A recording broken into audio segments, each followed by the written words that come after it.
Hello friends, मैं Aryan Shukla, business advisor and founder online business workshop.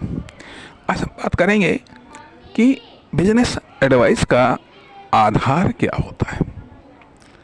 आधार क्या होता है, जहाँ तक कि मैं समझता हूँ कि बिजनेस एडवाइस के कुछ प्रमुख आधार होते हैं। जैसे कि एक तो होता है डेवलपमेंट रिलेटेड।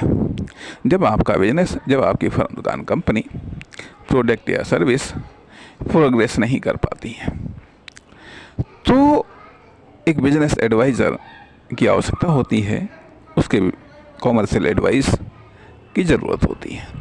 दूसरी चीज़ होती है कि अर्थात ये दो डेवलपमेंट रिलेटेड। दूसरी चीज़ होती है प्रॉब्लम बेस्ड बिजनेस एडवाइस। जब आपके बिजनेस में, आपकी फर्म, दुकान, कंपनी में, प्रोडक्ट या सर्विस में कोई प्रॉब्लम्स आ रही हैं, तो उस प्रॉब्लम्स को लेकर के एक बिजनेस एडवाइज़र की आवश्यकता होती है ताकि उसकी एडवाइस के द्वारा आप अपने बिजनेस की, अपनी फर्म, दुकान, कंपनी की प्रॉब्लम्स को दूर कर सकें। तीसरा, चौथा और पांचवा होता है बिजनेस की हेल्थ, वेल्थ और स्ट्रेंथ को लेकर के एडवाइस। यदि हेल्थ की प्रॉब्लम्स हैं आपके बिजनेस में, यदि हेल्थ की प्रॉब्लम्स है, या बिजनेस में वेल्थ की प्रॉब्लम्स है, या फिर स्ट्रेंथ की प्रॉब्लम्स है, चाहे शॉर्टेज हो या क्राइसिस हो, तो भी आपको एक बिजनेस एडवाइज़र की आवश्यकता होती है। अब ये भी कह लीजिएगा, अब वह बिजनेस एडवाइज़र एक्सपर्ट भी हो सकता है, एक्सपीरियंस होल्डर भी हो सकता है,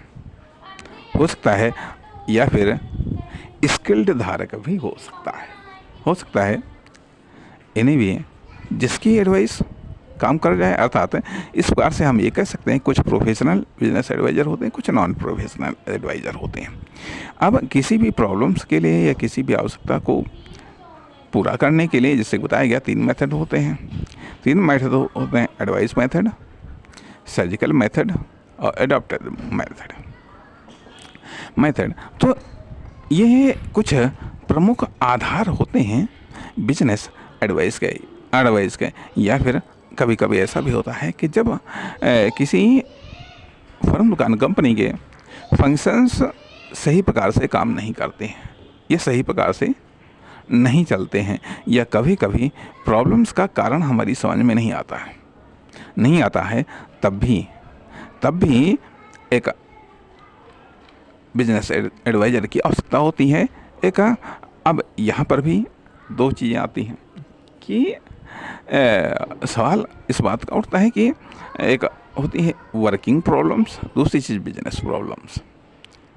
वर्किंग प्रॉब्लम्स या बिजनेस प्रॉब्लम्स मान लिया, या टेक्निकल प्रॉब्लम्स कह लीजिएगा। अभी मान लिया जैसे कि यदि आपकी फर्म, दुकान, कंपनी में मान लिया कंप्यूटर काम नहीं कर रहा है, ठीक है, तो उसमें एक बिजनेस एडवाइज़र क्या कर सकता है? ये मुख्य रूप से काम तो कंप्यूटर एक्सपर्ट का है। या मान लिया आपका प्रोडक्शन सेक्टर है, कहीं पर कोई मशीन काम नहीं कर रही है, तो यह तो एक टेक्निकल फॉल्ट है। लेकिन इसके बावजूद चूँकि जहाँ तक कि मैं समझता हूँ कि बिजनेस एडवाइज़र पूरे बिजनेस को कंट्रोल करने की सामर्थ्य रखता है, अर्थात पूरे बिजनेस को डायरेक्टेड करने की सामर्थ्य रखता है। तो फॉल्ट कोई भी हो, कहीं पर भी हो, प्रॉब्लम्स कोई भी हो, कहीं पर भी हो, तो कम से कम उस प्रॉब्लम्स की सीमा को वो ज़रूर डिफाइन करता है। और शायद मैं ये भी समझता हूँ कि बेहतर कास्ट मैनेजमेंट के आधार पर बेहतर सॉल्यूशन देता है, ये मैं नहीं कहता, लेकिन हाँ, एक ऑप्शन है, बल्कि ये कह लीजिएगा कि दूसरे शब्दों में हम ये कहें कि business advisor is a helping parts of your business and your firm, दुकान, कंपनी। धन्यवाद, नमस्कार।